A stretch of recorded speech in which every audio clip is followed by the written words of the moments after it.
Welcome to the second video of complex numbers. We have learned that a complex number will be of the form a plus ib, where both a and b are real numbers, and where I is called the imaginary number, which is square root of minus 1. And we also saw what would be I square, I cube, I power 4, etc. This is what we did in the first video. Now, this part a is called real part of the complex number, and b is called the imaginary component of the complex number, real component and imaginary component of the complex number. Now there is another thing. If I have a plus ib, I can have examples of 2 plus I3. We don't write I3 here. Instead, we write this as 2 plus 3I.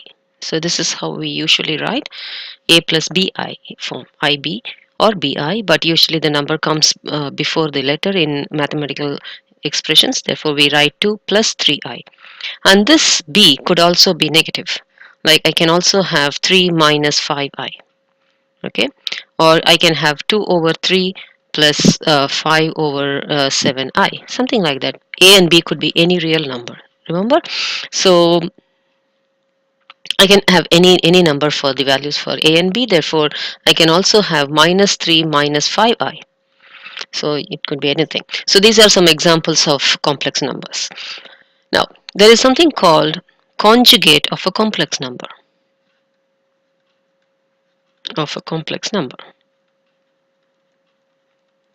So if I have a complex number, say 2 plus 3I, its conjugate is 2 minus 3I, which is how you get this is by changing the imaginary parts sign is how you get the conjugate. Okay, so when you have say 5 plus 3I, its conjugate is 5 minus 3I. So you don't change the real part, but you change the sign of the imaginary part. For example, if I have minus 3 plus 4I, its conjugate is minus 3 minus 4I. Okay, and say another example could be minus 5 minus 8I would give me its conjugate to be minus 5 plus 8I. So just change the sign of the imaginary part, keep the real part as it is. Okay, therefore in general the conjugates of A plus IB would be A minus IB and vice versa. So A plus IB is the conjugate of A minus IB, and A minus IB is the conjugate of A plus IB. So how do you represent a complex number? Say I have a complex number which is 2 plus 3I.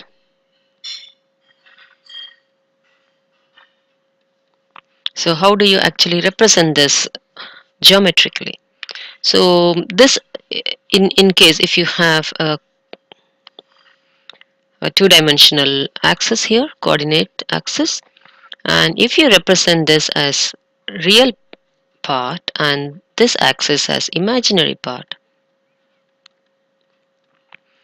then we can say that 2 plus 3I is the point 2 comma 3, because it crosses the real part up to 2 units, and then along the imaginary part it crosses 3 units. Therefore this would be 2 plus 3I. Okay, so this is called Argand representation, Argand diagram, and this is how you represent any complex number. So the x-axis is a real number axis, and the y-axis is the imaginary number. So each unit on the y-axis is measures I distance. Okay, and each unit on the x-axis refers to one real unit. Okay. So any complex number is now going to be represented on an Argand diagram like this. Say if I have 5 minus 4I, which means the real part is 5 and the imaginary part is minus 4. So if you have real axis and imaginary axis here, this is imaginary and this is real axis, then you have 5 and minus 4 somewhere here. this is 5 comma minus 4, and this is what is represented by 5 minus 4i. Okay, hope that was clear, and let's go further into what's the use of representing this on an argon diagram. Let me just consider this example, 3 plus 4i. So on an argon diagram, this would be 3 comma 4, and the x component would be 3 and the imaginary component would be 4, and this is what we have. Sorry, this is a line.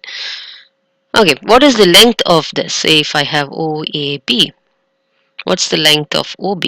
And you can easily say this is a Pythagoras theorem, therefore this is square root of 3 square plus 4 square. Okay, so I said this line represents the complex number 3 plus 4i, and the distance of OB, the magnitude of OB, which is square root of 3 square plus 4 square, whatever it is, this is called the modulus of the complex number. This is the magnitude or modulus of the complex number. You can also say magnitude. So if I write 3 plus 4i within these two symbols, then I'm talking about the length, the actual magnitude of the complex number 3 plus 4i, and this can be given as a number which is square root of 3 square plus 4 square.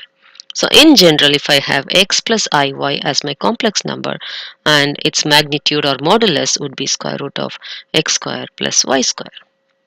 Okay, and then another component that could be taken from here is the angle with which the complex number makes with the x-axis.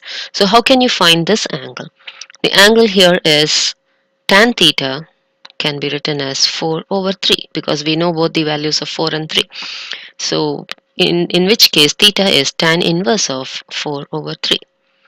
So if you write it in general, the angle which the complex number makes with the x-axis can be given as tan inverse of y over x, and this angle is called the argument of the complex number. So we have new terms, modulus and argument of complex numbers. So given any complex number, you can find the modulus and argument of that particular complex number.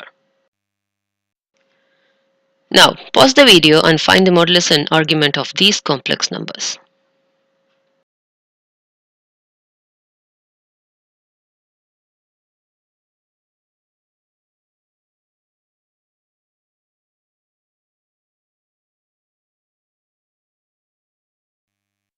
Let's check if you have understood the concept well. So modulus here is square root of 3 square plus actually minus 5 the whole square. So you don't have to worry about minus 5, but it is since it's being squared, it's 3 square plus 5 square, which is square root of 34, I think so, 25 plus 9. Okay, and what's the argument? Argument is tan inverse of minus 5 over 3, and in this case you bring in your knowledge of trigonometry and find exactly where the angle should be. So if you consider this is x and this is y, and you have a positive x and negative y, and if you make the coordinate axis, this is positive and negative y, so the point is here. So this point is 3 comma minus 5. So your angle is negative value. So whether when you take the positive value for tan inverse of 5 over 3, and this would be minus the value that you take for tan inverse of 5 over 3. So that would be your theta here.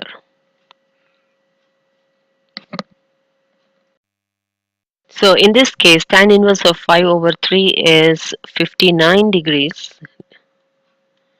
and therefore the answer is minus 59 degrees.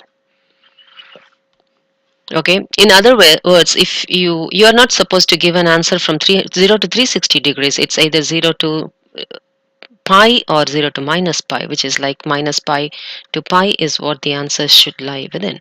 Okay, so let's consider what's modulus and argument of this. So modulus is easier, square root of 2 square plus 4 square, and you can find the value for this, and argument is tan inverse of 4 over 2, which is tan inverse of 2, and in this case it's going to be in the first quadrant, so your direct answer would be your argument here. Now the modulus is again easy. There is no problem with modulus, which is 8 square plus 4 square. You can neglect the negative sign because it's being squared. Now the argument would be tan inverse of actually 4 over 8, which is half, but whether it's where does it say first, second, third, or fourth quadrant? And obviously this is in the fourth quadrant, and this is the angle. So the angle you're supposed to find is supposed to be subtracted from 180, and you have to take the negative part of it. And if you have thorough knowledge of trigonometric equations, you should be able to find out what this angle is using this tan inverse of 4 over 8. Okay, and continue on like this. In this case, the argument is minus 9 and positive here, and the angle is here, therefore this would be your argument. Okay, and in this case it's similar to question number 1, therefore the argument is here.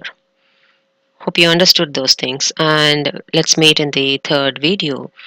Bye bye.